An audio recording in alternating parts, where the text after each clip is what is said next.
So this is You Are the Shift. And the idea behind it is to take some of those elements that I've been using in generative patches, particularly shift registers, and take them out of the domain of the automatically generated and put you kind of in the circuit. So the way that this works is that there are 4 voices that all have their own 4-note shift register. And if we set the stability for the shift register high, we'll hear a 4-note pattern repeat. I'm going to take the envelope controls off, so we just get a gate each time we press one of these.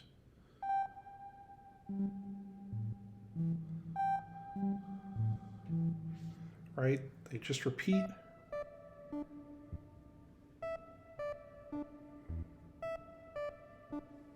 This 4-note pattern. But if we take the stability down,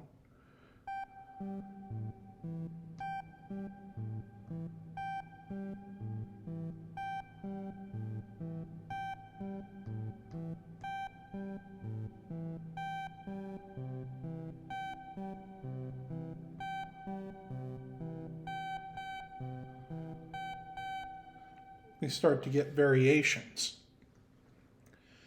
Now, along with that idea, I wanted to create a sort of playable surface. So if you notice, each of these voices has 4 UI buttons dedicated to it. And they serve 2 purposes. One is to sort of emulate an idea about velocity or intensity, right? So the more of these you touch,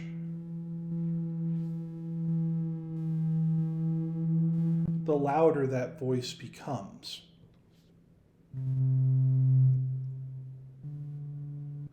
So you can sort of use your fingertips to modulate the intensity of a given voice. The other purpose that they serve is that there's a pitch bend, and the pitch bend has a depth here. I'm going to exaggerate it somewhat.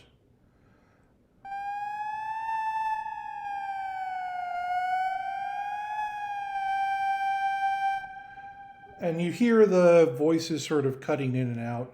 That becomes less noticeable when you have some attack and decay from the envelope to sort of smooth out those drops in amplitude.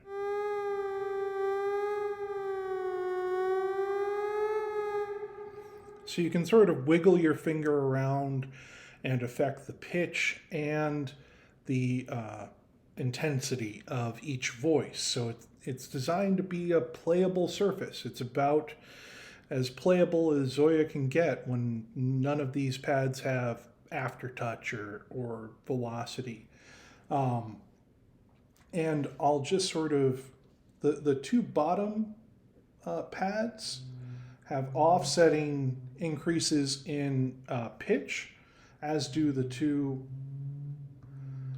topmost pads. So if you play a pair together, it's in tune. If you switch to one, it'll drift down to this lower pitch. And if you set the pitch bend all the way to its maximum, then the differences for each of these pads is that the top pair are plus or minus an octave. So you can get cool little bends, and the bottom pair are plus or minus a fifth.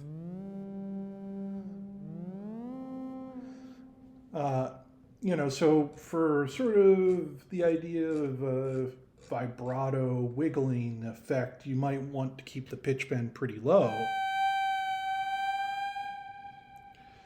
But if you set it all the way to the maximum, you can get some pretty interesting pitch effects.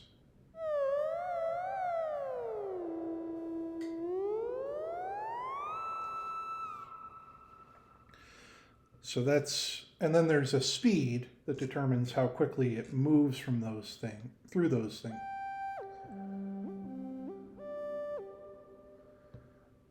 If We set it all the way. Takes quite a while.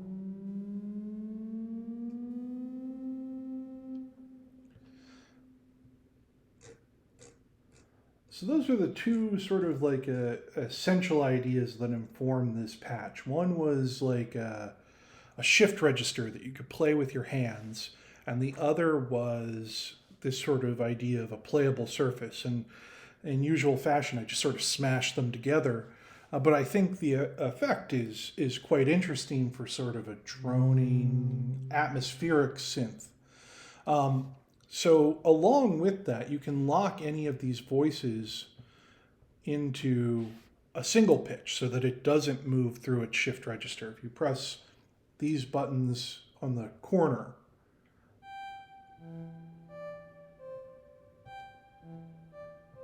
so if you find that your shift register has landed on a pitch that you like, or you just want to stop things for a second and play a little melody,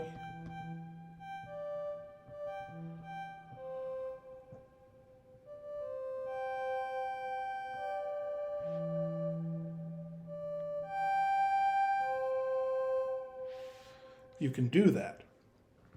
Along with that, you can also set these to drone, and the drone's intensity will be determined by how many of these pads you're pressing when you hit the drone button. The drone button's in this other corner below. So we could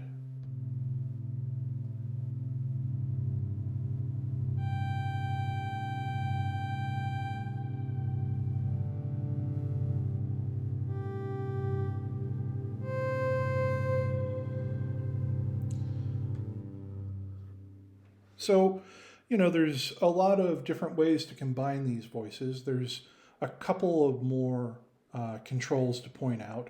One is that you can lock the register for any of the given voices just on its own. So we could turn the stability for the other voices. The stability determines how likely it is for that shift register to introduce new information. We can set the stability for these two voices quite low, and I should note you're hearing me play this note again and again because the shift register isn't triggered until we get to the end of the decay stage. So if you want to have pretty quick shifts, you probably want a pretty short decay. But you can control that to some extent by adjusting the shift threshold. That's how close to zero that envelope has to get before it triggers a new value for the shift register to move to a new position. So we could have a longer decay with a higher threshold.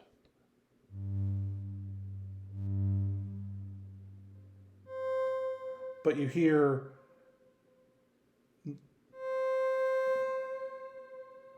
it sort of plinks. I'm not sure if that's coming through in the audio. It sort of plinks into a new note. So if you have this set pretty high, it can sound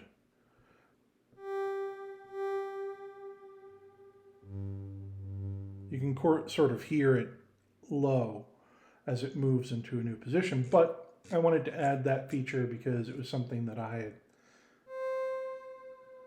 messed around with while I was working on this, and I kept kind of struggling to figure out that, when I was using longer decay envelopes, the decay envelope is I'm using a CV filter to generate the envelope, so it trails off sort of asymptotically towards zero. And so it can take a while to get to that point where it triggers a new note, even if we don't really hear it.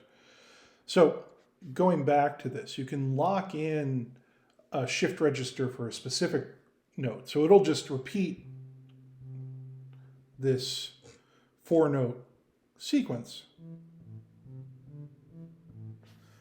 until this is released, and then it'll change again. But this one, because the stability is set to 0, will just generate random notes, and we can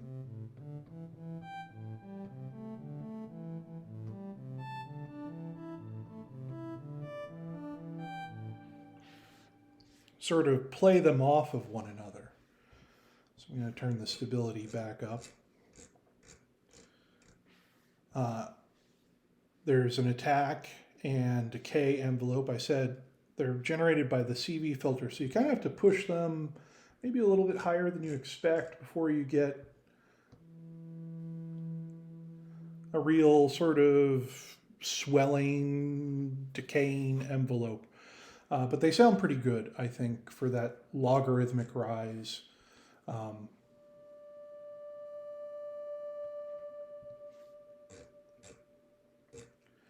The sound generation is done by sine waves, and you can mess with their duty position.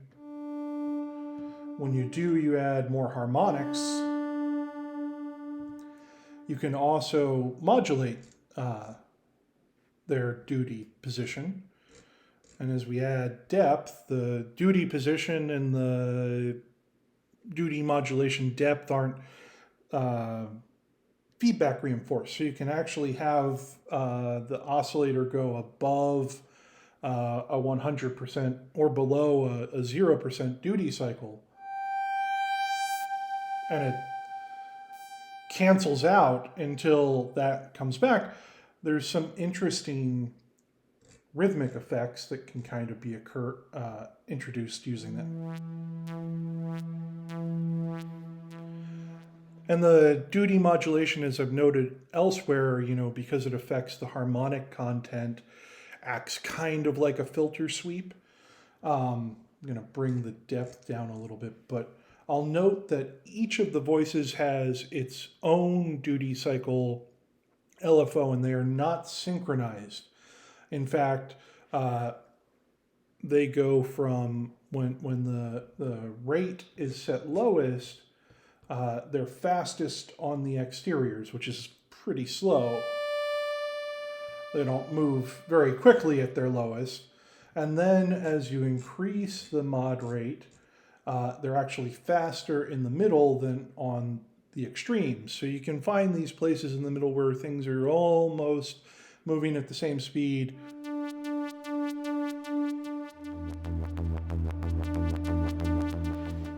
But by having their own, modulation rates, you can achieve, I think, much more interesting effects when you play multiple voices together.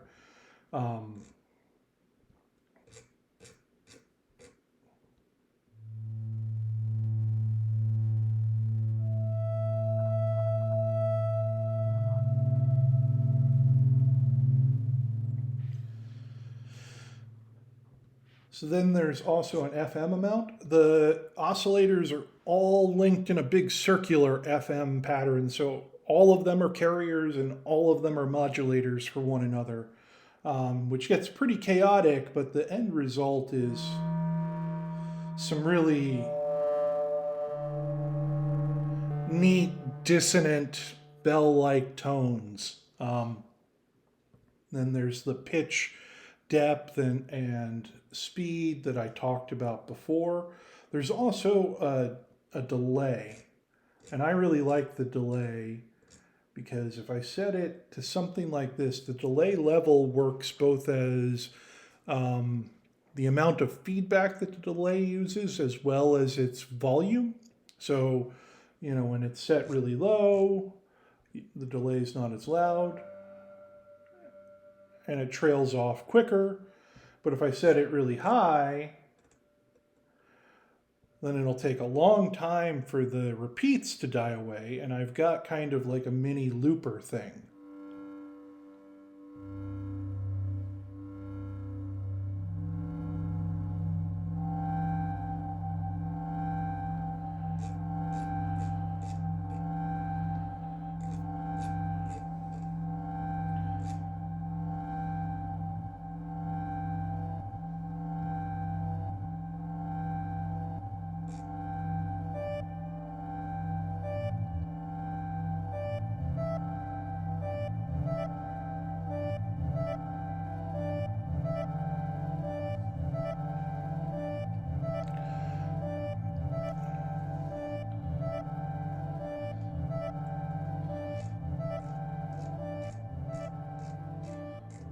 And if you set it at 1, it will in fact loop forever.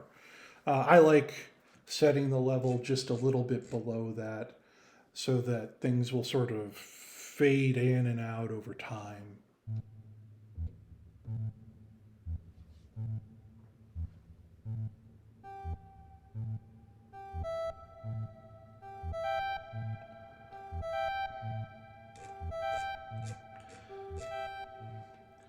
There's also a couple of other pages worth noting.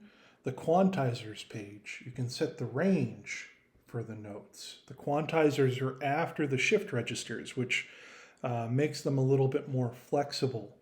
So we could increase the range of the notes, and the values in the shift register will stay the same, but how we hear them will change because they've been attenuated and scaled after they leave the shift register.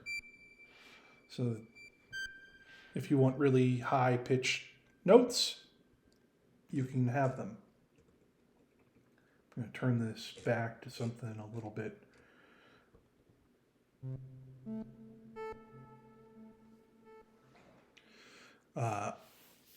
more,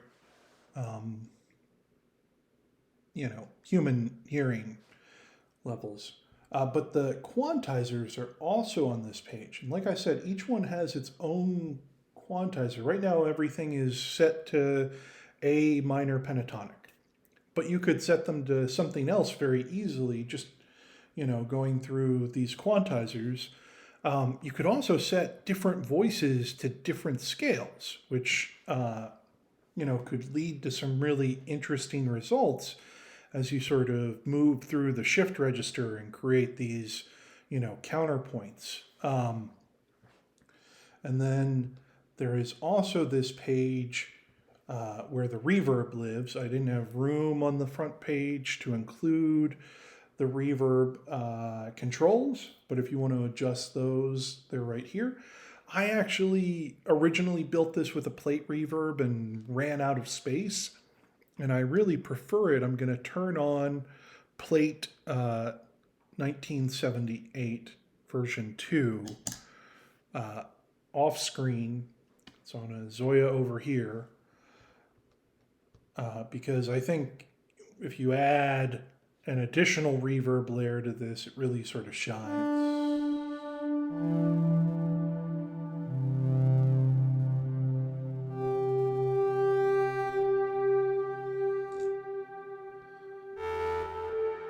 Especially those dissonant FM tones.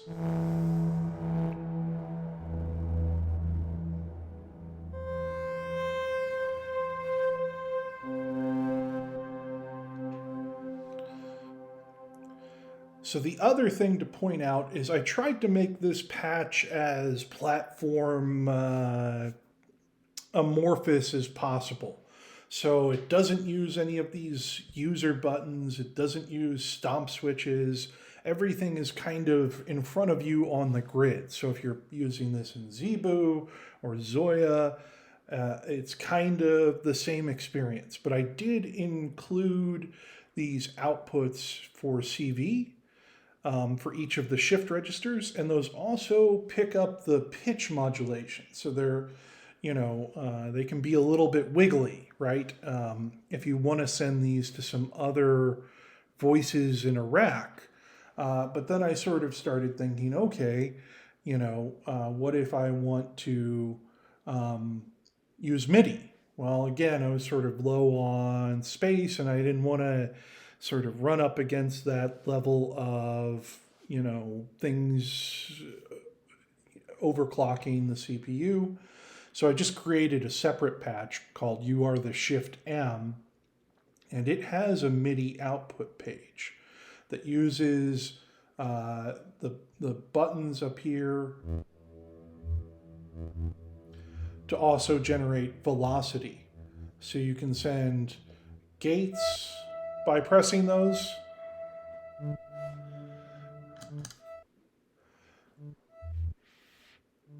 But also velocity.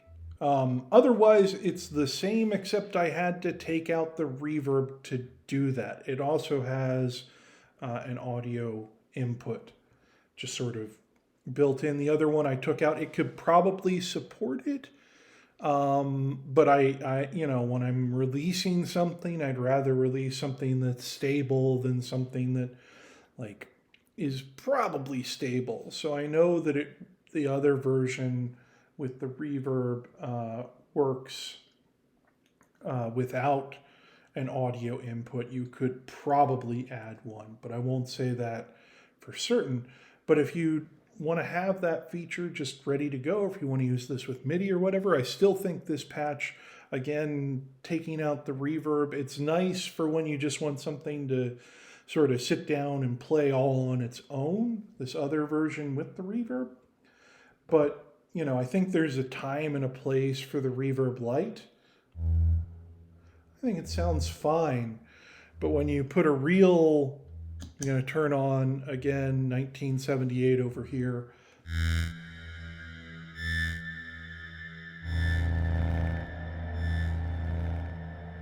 It's just sort of night and day, the sort of soundscape epicness you can generate from this sort of thing.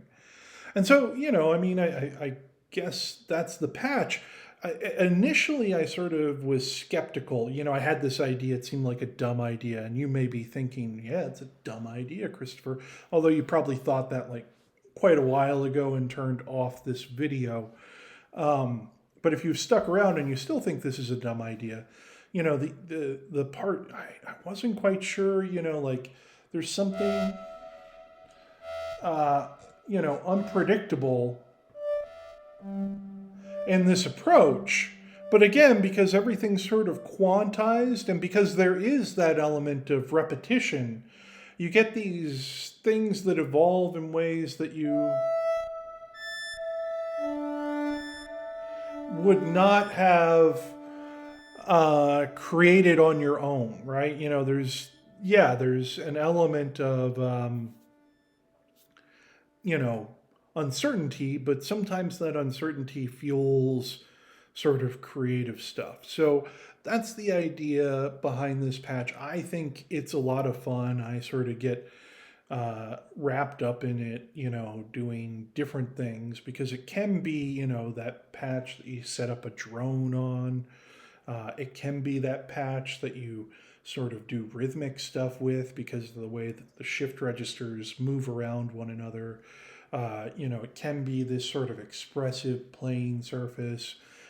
And maybe it should be just one of those things. I'll grant you that. But I, find all of these uses kind of interesting. And again, there are ways to sort of intermingle them, right? You can drone on one oscillator and lock a shift register on another one and generate totally random notes on a third, all at the same time.